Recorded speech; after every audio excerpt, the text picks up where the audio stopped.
And now, from the HBO Real Sports Studio in New York, your host, Bryant Gumbel.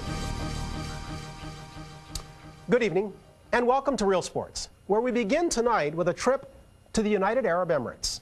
A small nation on the Persian Gulf, the UAE is in many ways a rare Arab beacon of Western values. It's an American ally with a burgeoning capitalist economy and an increasingly international outlook, as evidenced in sports by the all-star field it annually attracts for golf's Dubai Classic. But for all its 21st century progress, the UAE is also home to a sinister remnant of another time, a time when people were bought, sold, and kept as slaves. As Bernard Goldberg reports, it's all being done in the name of sport. It's a clear morning in the Arabian desert, a good day to go to the races.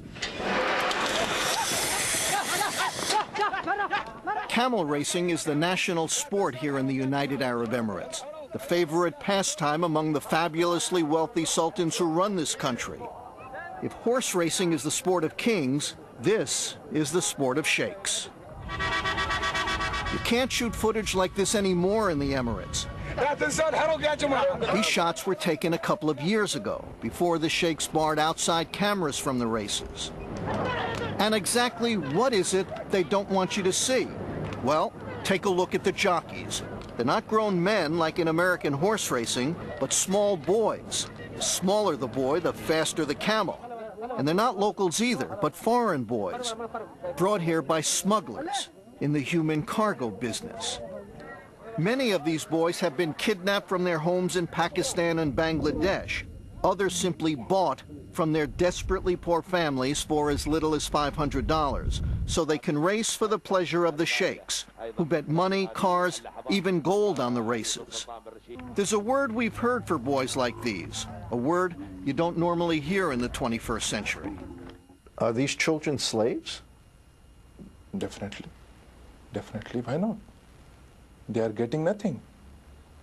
And these are the ages to get some education. These are the ages to get some good food, some good health. And they are getting nothing. Ansar Burney is a human rights advocate from Pakistan who has made dozens of secret visits to the desert stables where the jockeys are kept. He's seen how the boys live and work, which is why, so far, he snuck over 100 of them out of the camps and out of the country. What do they tell you? The atrocities. They will say, please take us away from here. Take me with you. Take wherever you would like. Take me from here. This is a story about child slavery that the sheikhs who rule this land say does not exist. The United Arab Emirates, or UAE, is a small oil-rich kingdom overlooking the Persian Gulf.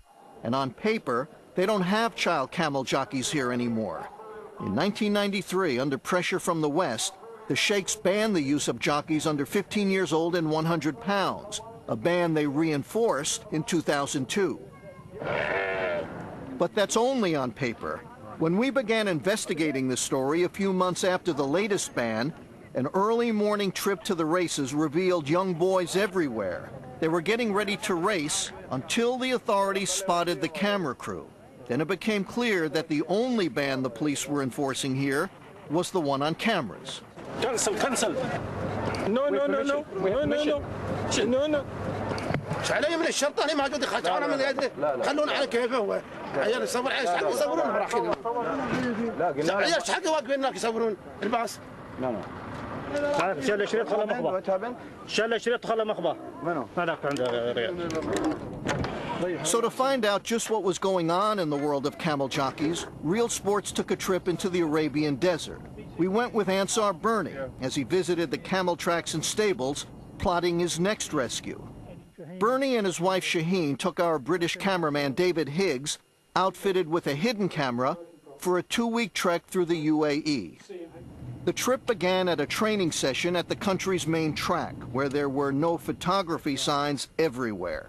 So it's quite clear that what is happening here is something that they want to take place in secret. And just beyond the signs were the boys. Hello. You're a tiny little one. You're all right.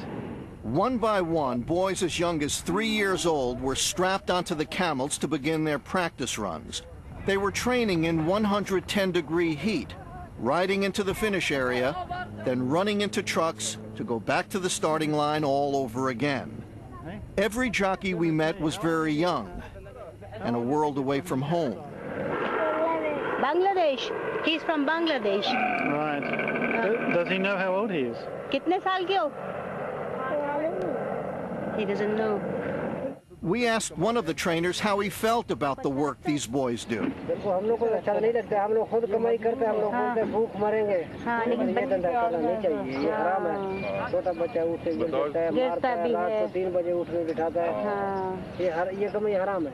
But for these boys, the only thing tougher than a day at the track is a day at home. Just down the road from the palaces of the sheikhs are the desert camps where the boys are kept. These camps are quite a bit more like a prison camp than a place for children. The camps often have no furniture and no electricity, but they do have plenty of barbed wire, just in case the boys get any ideas. And behind the locked gates, you can see them doing every kind of dirty work. So he's clearing up the camel dung. When we met Salim, a camel jockey since he was just 3 years old, he was boiling tea for his masters. Boys like Salim, we were told, are virtually starved to keep their weight down for racing. Oh. They can't take anything, only this biscuit and water and nothing. This trainer agreed to tell us about how the boys are treated. We're hiding his face to protect him from possible repercussions.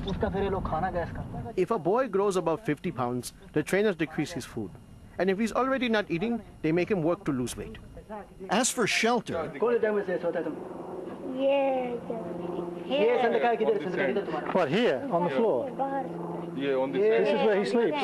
On the sand. Okay, well, it looks like this boy doesn't have a bed. He just lies here on the sand. Yeah, he's telling us he sleeps Right, here. that's where he lies. So if they eat well, if they sleep well, They will gain weight. and that's the worst thing that could happen. They can't gain weight. as bad as it is for some boys, it's even worse for others.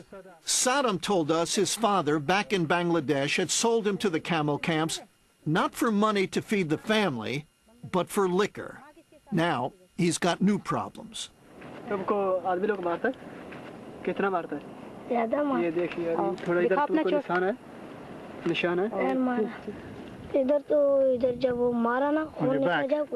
we see?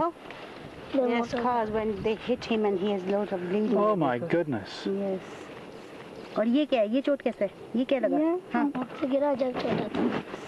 This one is when he pick him off the ground and throw him on the ground. It's how they keep the boys in line, the trainer told us, and he showed us just how brutal that training can be.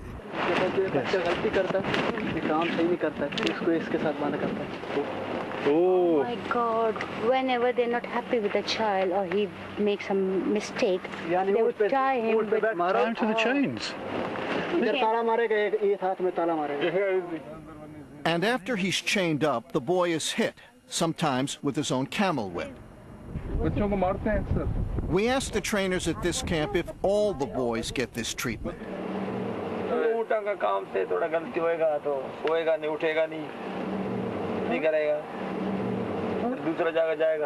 Moments later, one of the boys showed up, and we asked him if he'd rather go home to his family. When this child first came, he was crying for his mother. So the owner said to the trainer, tie him up with rope. He would hit him and say, stop crying, there's no other option for you. Heading to the capital, Abu Dhabi, Ansar Burney stopped off at the Pakistani embassy, where he learned of one boy who had been sent home just days earlier, in a box. Yeah, boy died last week. He's about 5 or 6. He fell down from the camel. So he was trampled by the camels. And we know, in fact, that he fell off the camel several times before eventually he fell off and was trampled to death. Before we left, we made a final unannounced stop and walked in on 3 trainers and a few small jockeys, all sleeping together. We were told that 2 of them are, quote, lovers. The big boy on was the top of the young one. See, The trainers have sex with these kids, and these children know they don't have anyone with them to protect them. They will have sex with the kid, and then they'll tell him, "Listen here, you bastard. If you tell anyone, I will kill you right here." And it's all happening at camps and tracks run by some of the wealthiest people on earth. The ruling families are in charge of the racing industry. Yes. They run the tracks. Yes. They own the camels. Yeah. Do they own the camps with us? Yes. But if the children are slaves, there's no escaping this. You're saying the rulers of the United Arab Emirates, the sheikhs, are the slave traders. Sure, they are. Those who are doing it, they are involved in slave business. They are. The track where we found these boys is run by the royal family of Dubai, the richest of the Emirates. It's the playground of the Crown Prince, known around here simply as Sheikh Mohammed. He's one of the richest and most powerful men in the Middle East, a man whose love of racing stretches far beyond the Arabian desert. Horse racing fans know Sheikh Mohammed as the man who had entries in 4 straight Kentucky Derbies a couple of years ago. Closer to home, he's spent untold millions in pursuit of camel racing glory. His family's complex includes a camel hospital, where his camels get the finest medical treatment, while new, faster ones are genetically engineered. These pampered animals train with the best equipment and cool off with daily dips in their very own pools. It's a life of luxury the camel jockeys will never know. So the camels eat better, they live better. If they get sick, they get better treatment. Than the young boys. Yeah, because according to these sheikhs, these camels are very expensive, but not the human beings, not the children. Yeah, the boys are $500. Yeah, and the camels are in millions. And if you believe the sheikhs, everything we saw in the desert was just a mirage. Listen to the head of the Camel Racing Federation after the latest ban on child jockeys took effect in 2002. He made it sound like we'd have a better chance of finding a waterfall in the desert than finding an underage jockey in his country. Absolutely impossible. Absolutely impossible. Absolutely impossible to find a jockey who is below 15 years of age. And it will never, never happen. I totally dismiss this argument. This is impossible. But by the time the trip was done, Ansar Burney had a long list of boys he hoped to sneak out of the camps. It was just a question of where he would take them. Some of these boys, after all, were too young to tell him anything at all, least of all, where they might have come from.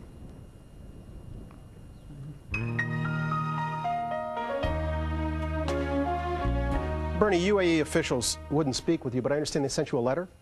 Yeah, we tried to talk to them. And for a while, they indicated they would talk to us, but then they just stopped returning our phone calls. But we did get a letter from them just a few days ago.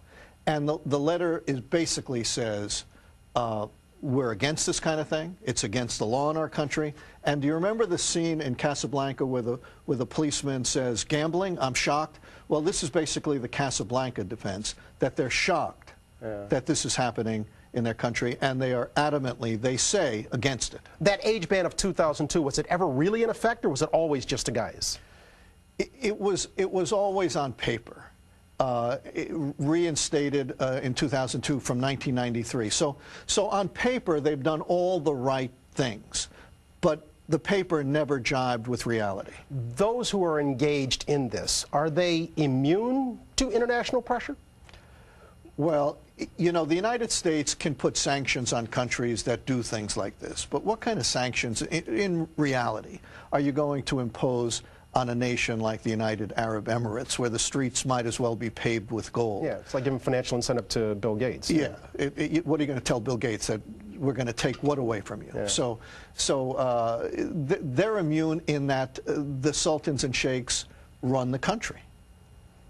Makes it easy. As Burney noted, exposing the plight of these camel jockeys is only part of Ansar Burney's mission.